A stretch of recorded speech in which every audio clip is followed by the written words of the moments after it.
Percayalah hidupmu akan lebih tenang kalau kamu tuh gak overthinking. Orang yang overthinking tuh khawatir ini dan itu. Khawatir sesuatu yang belum terjadi seolah-olah itu akan terjadi gitu. Hati-hati, jangan sampai kekhawatiranmu menjadi imanmu. Yesus berkata dalam Matius 9 ayat 29, jadilah kepadamu menurut imanmu. Hati-hati apa yang jadi imanmu. Kebanyakan kita suka ngomong yang sia-sia. Kalau udah khawatir tuh mulutnya kemana-mana. Aduh gimana ya kalau ternyata ada kanker gitu loh. Gimana kalau misalnya gue mati muda gitu loh. Gimana kalau misalnya laki gue selingkuh gitu loh. Jadi kayak yang belum terjadi bahkan belum tentu terjadi. Udah dikhawatirin. Tahukah Anda bahwa yang bisa mengalahkan iman kita adalah asumsi kita yang salah. Orang belum tentu begitu tapi kita udah mikirnya gitu. Mari iman tuh yang baik. Keadaan gak baik pun perkataan kita harus baik. Karena ucapan adalah doa.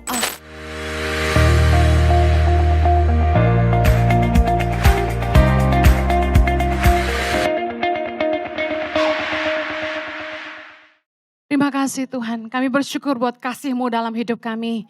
Kami mau bilang bahwa kami hidup cuma buat Tuhan.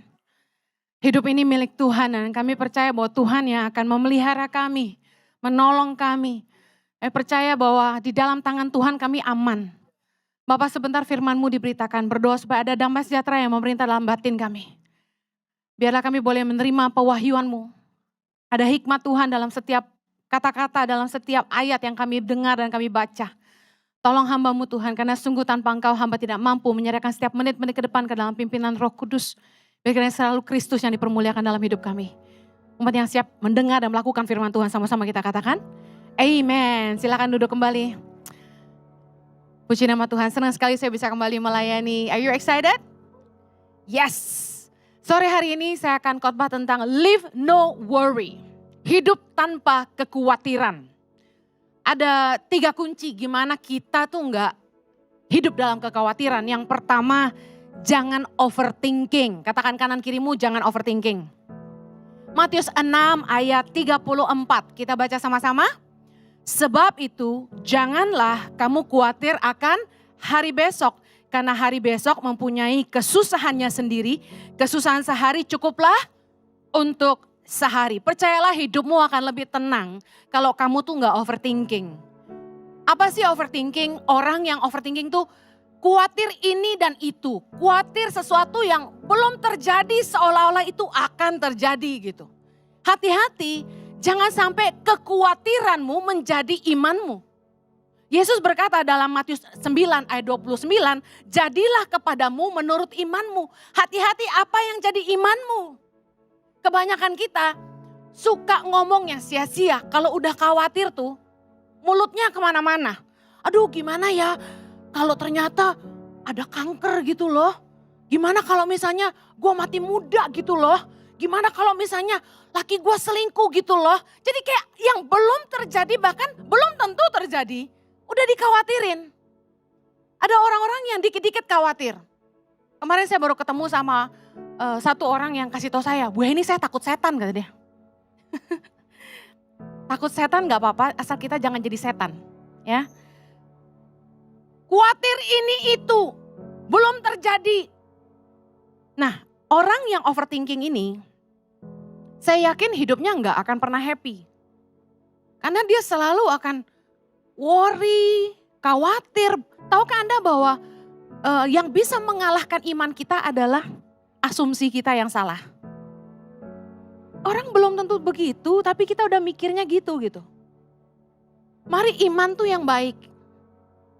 Keadaan gak baik pun perkataan kita harus baik. Karena ucapan adalah doa. Amin. Waktu anak saya masih kecil, Zoe itu kembar kedua. Zoe itu dari kecil kasihan banget, selalu dapat neni yang ceroboh gitu. Dia jatuh, itu kepalanya pernah terbanting kena ranjang besi, terus jatuh lagi ke lantai 2 kali gejeduk gitu. Terus waktu saya ingat dia bolak-balik kejeduk. Nah setiap kali anak saya kejeduk, saya selalu tumpang tangan dan bilang gini, dalam nama Yesus, pasti trombopop dulu lah ya. Trombopop dalam nama Yesus, tidak akan ada penyakit di masa yang akan datang, tidak ada pendarahan otak, anak ini akan tumbuh cerdas, anak ini akan pintar. Tidak akan ada penyakit yang mengikutinya. Saya doain terus tiap kali. Nah, anak saya sehat dan puji Tuhan bertumbuh cerdas. Jadi anak yang kreatif. Gak pernah sakit-sakit kepala. Karena khawatir kan kalau kepala sering terjeduk biasanya gitu ya. Efeknya suka sakit kepala gitu. Nah kemudian anak-anak saya kalau dari kecil itu jujur saya bersyukur sama Tuhan. Jarang ketemu dokter. Jarang makan obat yang aneh-aneh. Kenapa? Karena saya nggak overthinking. Saya perhatikan, saya punya orang deket yang anaknya batuk dikit. Wah, dokter nih gitu. Muntah-muntah, wah masalah lambung nih. Dibawa ke dokter ahli lambung, ke dokter ahli pencernaan. Padahal anak saya, dari mulai ASI muntah-muntah bos. Disuapin nasi juga muntah-muntah. Namanya reflux gitu. Chloe apalagi pernah ngalamin yang namanya sembelit. Ya konstipasi. Saya tenang aja gitu. Saya bawa ke dokter, dokter kasih obat, kita treatment. Pernah obatnya nggak bekerja. Saya pakai tangan bantuin dia buang air besar. Kemudian saya coba cari info dari teman-teman yang mungkin anaknya juga mengalami konstipasi. Bisa kasih minum apa ya gitu. Nah saya coba kasih obat, waktu itu saya lupa udah lama banget. Saya kasih minum obat sirup itu dan sejak saat itu nggak pernah sembelit lagi. Chloe sembuh total. Sometimes orang tuh terlalu overthinking, jangan-jangan anaknya sakit apa. Sering dibawa ke spesialis, sering dibawa ke dokter seolah-olah nih anak sakit parah gitu. Orang yang dekat sama saya itu, saya kesian anaknya kenyang minum obat. Kenyang ke dokter. Kenapa? Too much worry. Hati-hati loh. Kita tuh gak perlu too much worry. Kalau penyakitnya serius banget, misalnya batuk 100 hari gak sembuh, nah itu gawat. Kita harus periksa lagi yang serius. Tapi baru kejeduk aja udah yang, anak saya nanti pendarahan gitu. Overthinking. Hidup ini akan jadi lebih tenang kalau kita gak too much worry tentang hari besok. Ada masalah apa hari ini, hadapi dan selesaikan hari ini. Gak usah mikir jauh-jauh gitu. Besok gimana Bu Heni? Saya mau kasih tahu.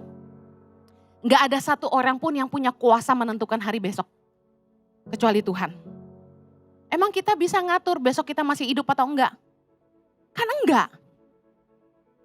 Amsal 27 ayat pertama bilang, janganlah memuji diri karena esok hari, karena engkau tidak tahu apa yang akan terjadi hari itu. Kita gak tahu what's going to happen tomorrow. Percuma gak kita worry? Percuma. Ngapain kita overthinking? Hadapi masalah tuh satu-satu, selesaikan. Yang kedua, gimana kita gak hidup dalam kekhawatiran? Belajar berserah sama Tuhan. Lakukan yang terbaik, yang kita bisa, dan selebihnya serahkan sama Tuhan. Kita nih manusia, kita gak punya kuasa untuk nentuhin masa depan kita. Kita cuma bisa lakukan yang terbaik hari ini yang kita bisa. Dan belajar berserah sama Tuhan. 1 Petrus 5 ayat 7 bilang, serahkanlah segala kekhawatiranmu kepadanya, sebab ia yang memelihara kamu. Don't be too much worry, mari belajar berserah diri. Nah orang gak akan jadi khawatir ketika mereka belajar menyerahkan segala usahanya kepada Tuhan. Ada istilah berkata gini, do your best and let God do the rest. Sepandai-pandainya kita bekerja, sehebat-hebatnya kita berusaha, Tuhan juga yang menentukan hidup kita. Jadi lakukan yang terbaik yang kita bisa, lalu serahkan sama Tuhan. Dengan itu kita belajar mengandalkan Tuhan, bukan? Nah, ada hal-hal di hidup ini yang ada di dalam kendali kita, dalam kontrol kita. Contoh, jam berapa kita mau bangun? Itu pun atas kehendak Tuhan ya kalau kita masih bangun ya, betul gak? Terus jam berapa kita mau makan? Apa yang kita mau makan? Kita mau pakai waktu kita buat olahraga atau buat jalan-jalan. Itu semua dalam kontrol kita. Tapi ada hal-hal yang di luar kendali kita gak bisa nentuin. Itu yang kita sebut kedaulatan Tuhan. Ada orang yang kerja keras bangun pagi dari muda, tapi tetap miskin tuh. Ada orang yang gak pernah susah, gak pernah kerja, kaya tuh. Nah ada hal-hal yang bisa kita kendaliin ada hal-hal yang kita nggak bisa kendaliin. Untuk hal-hal yang kita nggak bisa kendaliin, kita nggak usah worry. Tapi kita lakukan yang terbaik. Contoh, apa yang kita bisa lakukan supaya kita nggak worry? Karena gini, daripada kita ngabisin waktu kita untuk khawatir, lebih baik kita pakai waktu kita untuk melakukan hal-hal ini. Yang pertama, tabur yang baik hari ini. Firman Tuhan berkata dalam Galatia 6 ayat yang ke-7. Jangan sesat, Allah tidak membiarkan dirinya dipermainkan. Karena sama-sama, apa yang ditabur orang itu juga yang akan dituainya. Firman Tuhan berkata bahwa apa yang kita tabur, kita akan tuai. Jadi kalau Anda tidak mau khawatir, apa yang Anda tuai besok, taburlah yang baik hari ini. Katakan amin. Apa yang kita harus tabur Bu Heni?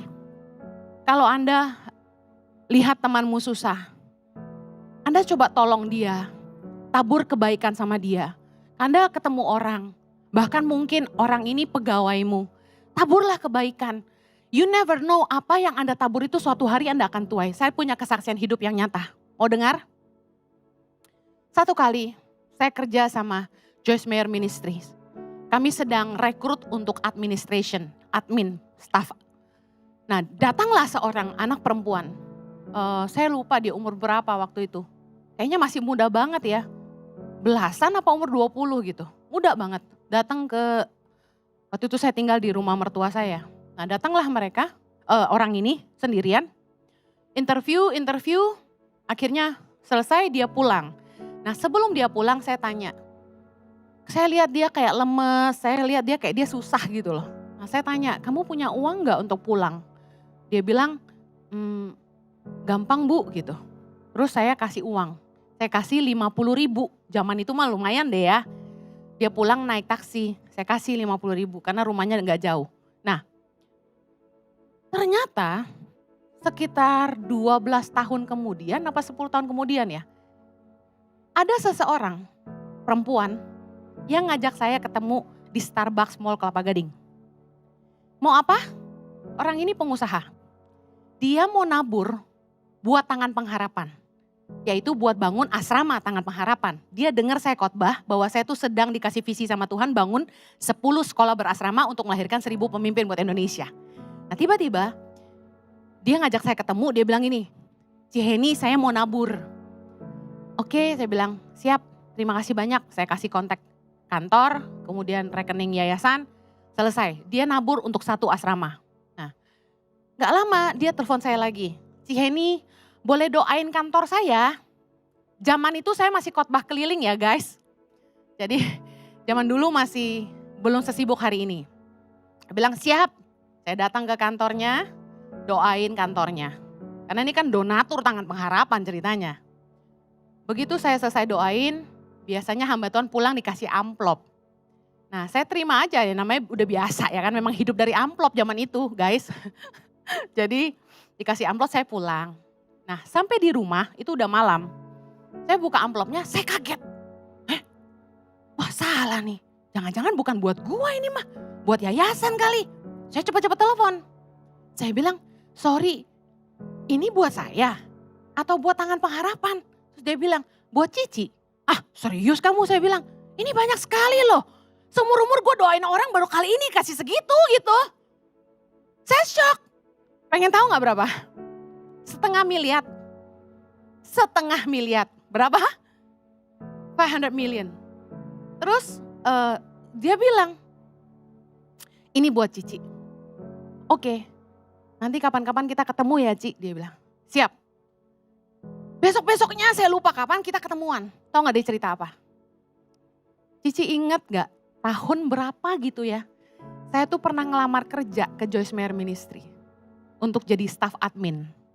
Nah setelah interview, saya lupa apakah orang itu Cici atau bukan. Tapi saya ingat orang itu kasih saya uang taksi 50.000. Dan setahu saya, bosnya di Joyce Meyer Ministry itu Cici. Jadi itu pasti Cici, dia bilang gitu. Saya kaget, hah? Jadi hari ini saya cuma mau kasih tahu Cici, dia ceritain hidupnya dari sejak pulang interview kerja itu. Ternyata dia found out dia hamil. sama pacarnya dan pacarnya nggak tanggung jawab dan hidup begitu susah. Dia tetap mau besarin kandungannya dan dia kerja keras. Dan dalam 12 tahun Tuhan memberkati dia dengan luar biasa. Dan hari itu dia ketemu saya, dia mengembalikan berapa kali lipat tuh kalau 50 ribu jadi 500 juta Pak. Tolong hitung lagi buat saya. Saya shock. Betapa benih yang segitu kecil cuma benih belas kasihan 50 ribu. Kemudian bisa jadi 500 juta. Yang kemudian jadi modal saya buat beli rumah. Ajaib Tuhan? Katakan Tuhan ajaib. Kalau kita nggak mau worry tentang hari besok, mari tabur yang baik hari ini. Kalau kita jahatin teman kita nggak bisa dipercaya. Saya kasih tahu besok-besok nggak akan ada orang yang mau kerja sama lagi sama kita. Saya punya beberapa teman yang saya udah nggak mau berhubungan lagi sama mereka. Saya tidak benci mereka, saya mengasihi mereka. Tapi Anda mengerti maksud saya, kita takut dekat sama orang yang udah pernah jahat sama kita. Anda paham kan? Kita mau ngasih musuh, yes. Saya nggak benci mereka, kalau ketemu pun saya tetap peluk, saya tetap baik. Tapi enough is enough. Kita dikerjain, kita dibohongin. Udah that's it deh, better you don't touch me gitu. Nah, kalau Anda nggak mau nuai yang tidak baik, hari ini tabur yang baik. Jangan nipu saudara, jangan nipu teman. Makanya saya pernah bilang gini, kalau ada orang yang kesusahan uang, terus ujuk-ujuk dia datang nemuin orang yang gak dia kenal untuk bantuan, saya pertanyakan. Karena kalau dia nabur yang baik sama keluarganya, waktu dia susah pasti keluarganya tolong dia. Kalau dia nabur yang baik sama teman-temannya, selama teman-temannya susah dia bantu, waktu dia susah pasti temannya bantu dia. Sejelek-jeleknya kasih makan. Tapi kalau ada orang yang gak kenal sama kita, tahu-tahu teng kesini. Bayarin utang saya dong. Berapa? 50 juta. Emang lu siapa? Orang asing bantu Anda, cuma malaikat yang bisa lakukan itu mungkin. Tuhan pakai malaikat kirim ketemu kita, bantu kita terus pergi gitu. Mari cek, apakah hidupmu menabur yang baik gak? Karena kalau orang nabur jahat, dia perlu khawatir. Tapi kalau dia nabur apa yang baik, dia gak perlu khawatir. Amin. Apalagi yang bisa kita lakukan daripada kita worry? Bekerja keras di musim panas supaya kita tenang di musim dingin. Ingat kisah semut dalam Amsal 30 ayat 25? Semut, bangsa yang tidak kuat, tetapi yang menyediakan makanannya di musim panas. Ada istilahnya, be prepared for the worst. Siaplah menghadapi yang terburuk. Orang bisnis aja gak bisa cuma hitungin untungnya doang, setuju?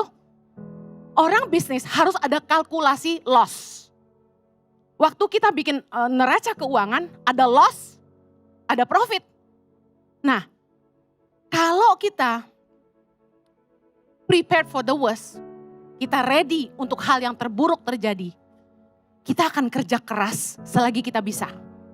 Saya pernah cerita di khotbah yang lain bahwa seorang tour leader kenalan kami dari Jordan, sejak pandemi berakhir, dia kerja terus supaya dia bisa nabung.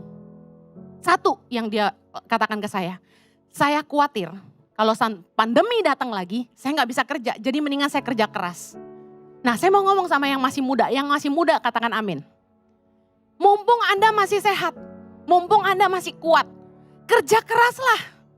Akan datang masanya Anda gak perlu kerja keras, tapi Anda tetap bisa hidup dengan enak.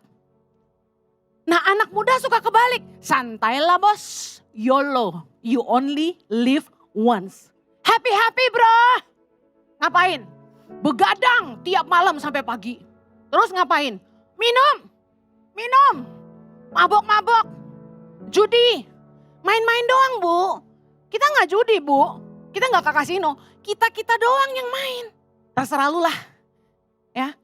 Terus ngerokok, depas debus. Waduh, satu hari berapa kotak. Yang kecil kok bu, rokoknya yang kecil. Yang zaman sekarang ini loh, apa tuh namanya? Vape, bukan vape. IQOS, ya kan? Nah, udah. Enjoy life lah bu. Wah ini kayak gak pernah muda aja, kan gitu kan? Hati-hati, satu hari kamu tua. Kamu mau nuai Sakit liver? Kamu mau nuai sakit kanker paru-paru? Tolak dalam nama Yesus. Kalau kamu gak mau khawatir tentang masa tuamu, jaga hidupmu di masa mudamu. Hidup sehatlah dari muda. Kerja keraslah ketika kamu masih muda. Ini yang doyan minum, ngerokok, sama judi pasti marah sama saya, bodoh amat. Saya ngomong apa yang benar. Orang gak akan perlu khawatir kalau dia nabur yang baik hari ini. Amin.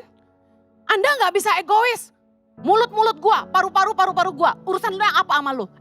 Ketika kamu sakit, sadar gak kamu nyusahin pasanganmu? Kamu nyusahin anakmu? Kamu nyusahin orang-orang di sekitarmu? Belum lagi kalau kamu gak pernah punya asuransi dari muda. Itu biayanya ratusan juta. Siapa yang mau bayar? Heran, orang tuh lagi sehat, lagi kuat, belagu. Tapi kalau dia udah sakit nyusahin orang gitu loh. Mumpung Anda masih muda, jaga kesehatanmu. Karena firman Tuhan berkata, apa yang ditabur orang itu yang dituainya. Semut, itu dia bangsa yang lemah, not powerful.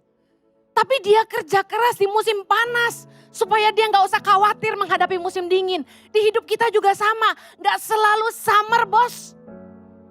Ada winter time, gak selalu happy. Ada karena datang masa-masa sulit, masa-masa kelam. I think khotbah ini akan jadi lebih dimengerti karena kita baru lewatin pandemi. Amsal 31 ayat 25 dikatakan gini tentang wanita yang cakap. Pakaiannya adalah kekuatan dan kemuliaan. Ia tertawa tentang hari depan. Berapa banyak wanita-wanita cakap di sini yang tidak khawatir tentang hari depan? Angkat tangan. Katakan, I live no worry. Wanita yang cakap, dia tertawa tentang hari depan. Karena apa? She is prepared. Dia ready. Amen. Pertanyaan saya, kalau pandemi sampai terjadi lagi, Anda siap gak? Are you prepared for the worst? Anda siap gak menghadapi musim dingin dalam hidupmu? Siap gak menghadapi masa-masa di mana apa yang kamu lakukan hari ini mungkin gak bisa jalan lagi? Kalau Anda gak mau hidup dalam kekhawatiran, be prepared. Siap-siaplah. Jangan boros-boros lagi. Jangan beli yang gak perlu. Firman Tuhan berkata, orang yang mengejar barang yang sia-sia akan berkekurangan. Kadang-kadang nafsu kita kegedean, kemampuan yang kurang. Mari kerja keras, jangan ikut gaya hidup orang lain. Saya ngomong ini sama perempuan terutama. Laki-laki beda cerita, habis ini laki-laki, sekarang perempuan dulu. Ya, siap-siap ya. Saya ini orang yang gak branded minded. Saya gak ngikutin tren. I set the trend. Dari dulu, saya gak pernah ikut-ikutan. Orang lagi musim apa, rame pakai itu gitu. Wah lagi musim coloring hair, semua cat rambut. Pernah satu musim itu biru, hijau, merah. 3 warna satu kepala, ingat? Saya gak ikutan. Banyak yang ngerayu saya, udah cat aja rambutnya. Keren nih kalau dicat nih digitu-gituin saya. Saya gak pernah ikut-ikutan orang. Saya gak pernah iri orang punya tas mahal. Saya gak pernah ngiri ipar saya pakai. Dia punya Chanel yang original. Dia punya Louis Vuitton, Prada. Tas dia satu lemari gak ada yang palsu. Saya gak pernah ngiri. I don't care. Hidup kita, tanggung jawab kita. Kalau memang orang punya lebih, biarlah mereka nikmati. Kalau kita gak punya lebih, ngapain kita ikut-ikutan orang? Nyusahin diri sendiri. Kalau kita beli nyicil, emang nyicil gak bayar? Siapa di sini yang ngerti cicilan berat juga bos? Berapa di sini yang setiap bulan cicilannya 10 item? Gak apa-apa beli kursi pijit cicil 1 juta sebulan. Gak apa-apa beli ranjang king coil cicil 5 juta sebulan. Berasa tuh. Beli kulkas, beli apa. Nyicil. Sekali bayar tiap bulan kita mau pingsan. Kalau kita mau be prepared for the worst. Mau siap, gak usah khawatir tentang hari depan. Jangan banyak utang. Saya hutangnya besar, hutangnya rumah. Tapi in case sampai saya nggak mampu bayar tuh cicilan rumah, saya jual aja. Saya tinggal ngontrak atau beli yang kecilan. Jangan ngabisin uang tiap bulan buat bayar kartu kredit karena kegedean gengsi. Orang punya apa kita ikut. Ini yang perempuan. Karena perempuan tuh larinya sepatu, tas, baju gitu ya. Brand. Mendingan tuh ya kalau ada duit beli berlian tuh gak? Supaya bisa dijual kali. Daripada beli tas second hand juga jatuh banyak. Kayak cowok-cowok beli mobil. Masalah laki-laki apa? Senengnya gadget. Gadget baru keluar, beli. Nyicil gak apa-apa deh. Saya kasih tahu, mendingan kita tunggu sebentar. Handphone itu harganya jatuh. Begitu seri baru nongol, seri yang tadinya paling keren, harganya jatuh. Nah waktu harganya jatuh Anda boleh beli. Jangan dong, ketinggalan dong, gak keren dong. Justru baru keluar itu loh kita harus punya. Anda jadi budak tren. Seriously, kenapa orang harus dikte hidup Anda sedangkan Anda yang harus bayar? If you work for yourself, don't let other people dictate you what to do. Anda yang kerja buat diri Anda sendiri, Anda yang cari duit, Anda yang harus bayar kartu kredit. Kenapa biarkan orang lain yang ngatur hidup Anda harus pakai apa? Kata suami saya, keren istriku jadi trendsetter. Iya dong, harus punya gaya sendiri. Buktinya, gua gunting rambut pendek, banyak yang ikut. Gua keritingin, ada yang keriting juga. Saya pakai celana kargo, langsung semua pada pakai kargo. Saya bilang kita gak perlu ikut-ikutan orang. Tadi pagi suami saya khotbah tentang kunci menjadi diri sendiri. Keren. Gak usah ikut-ikutan orang lain. Kalau Anda gak mau hidup dalam kekhawatiran, jangan kegedean gengsi daripada kemampuan. Amen. Hidup berpadan dengan apa yang ada. Be prepared for the worst. Orang kalau punya tabungan, dia akan tenang.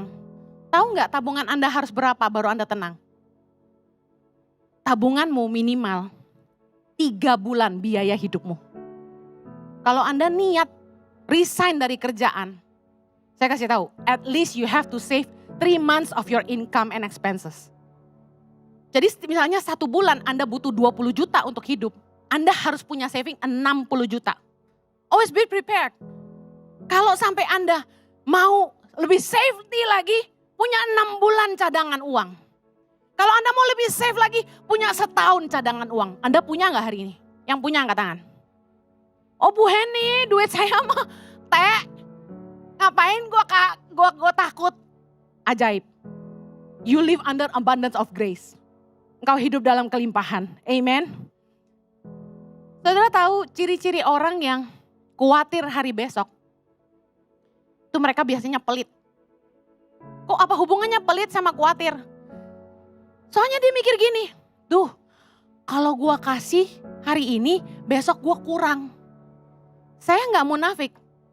Waktu kebutuhan lagi banyak dan pengeluaran lagi banyak, nabur tuh terasa berat. Karena duit kita tinggal dikit, betul? Mesti nabur gitu, apalagi gede gitu naburnya. Berat, gimana besok? Ntar kalau tagihan kartu kredit datang kita gak bisa bayar.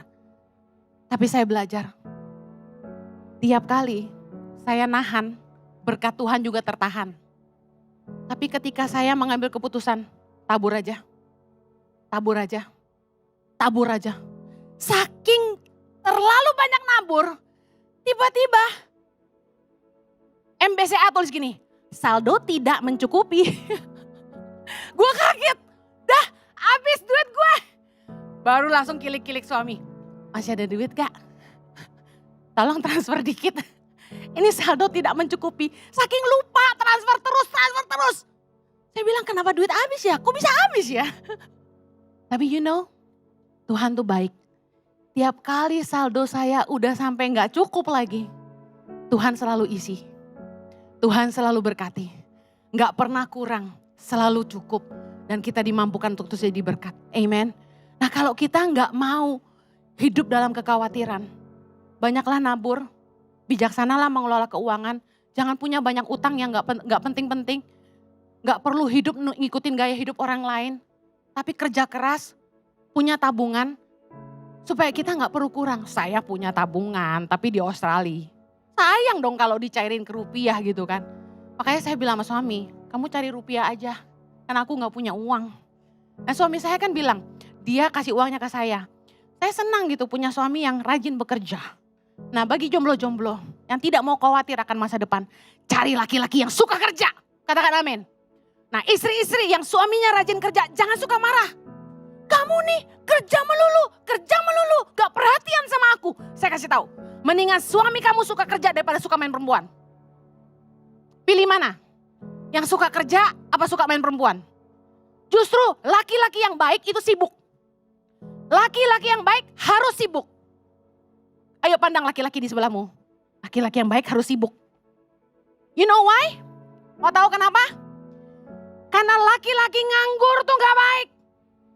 Laki-laki kalau udah nganggur, bahaya. Kengangguran tuh gak baik. Terlalu banyak imajinasi liar. Kesempatan nonton-nonton yang gak perlu. Kesempatan buat main-main yang gak perlu dimainin.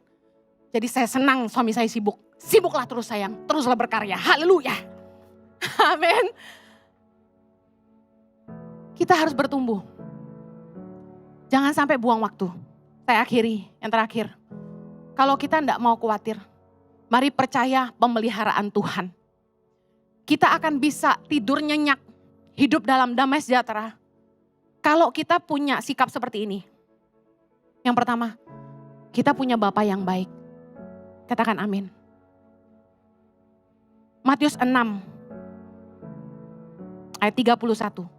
Sama-sama baca. Sebab itu, janganlah kamu khawatir dan berkata, apakah yang akan kami makan? Apakah yang akan kami minum? Apakah yang akan kami pakai? Semua itu dicari bangsa-bangsa yang tidak mengenal Allah. Akan tetapi Bapamu yang di sorga tahu bahwa kamu memerlukan semuanya itu. Katakan amin. Berapa banyak saudara percaya bahwa Anda punya Bapa yang baik? Ada lagu yang bilang, ku tahu Bapa peliharaku. Dia baik, dia baik. Amen.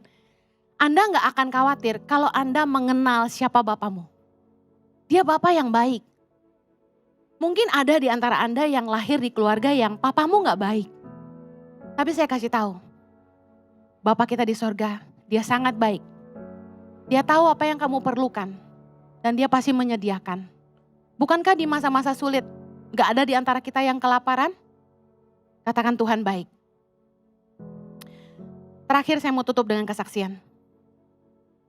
Staf saya di Tangan Pengharapan, dia leader pendidikan yang mementor guru-guru pedalaman di seluruh Indonesia. Satu hari dia WhatsApp saya. Kami sering kali meeting. Ketika ada masalah ini dan itu, kami meeting untuk selesaiin masalah-masalah di Tangan Pengharapan. Di seluruh Indonesia. Dan dia heran lihat saya tuh tenang gitu. Bisa jawab masalah satu-satu, bisa kasih solusi satu-satu. Dia heran. Jadi dia WA saya sore-sore dia bilang gini. Bu, boleh saya tanya? Kenapa ibu bisa setentang itu? Menghadapi begitu banyak masalah di Tangan Pengharapan. Kok ibu bisa tenang? Dia bilang gitu. Tadi siang suami saya baru khotbah.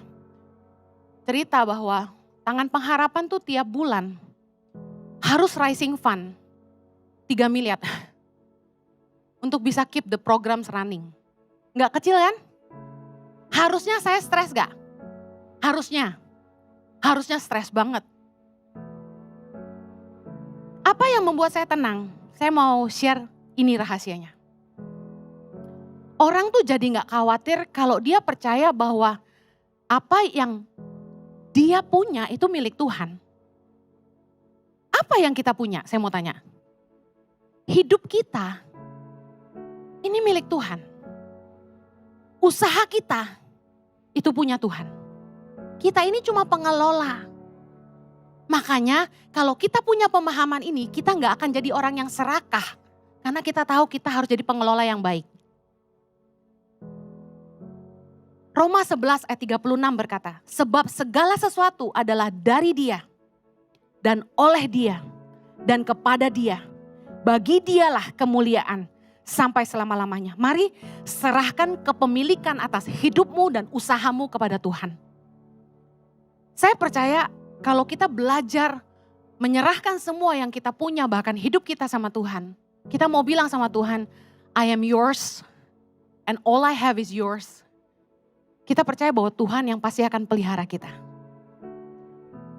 Kalau Tuhan yang utus, dia pasti urus. Amen. Saya mau akhiri dengan cerita ini.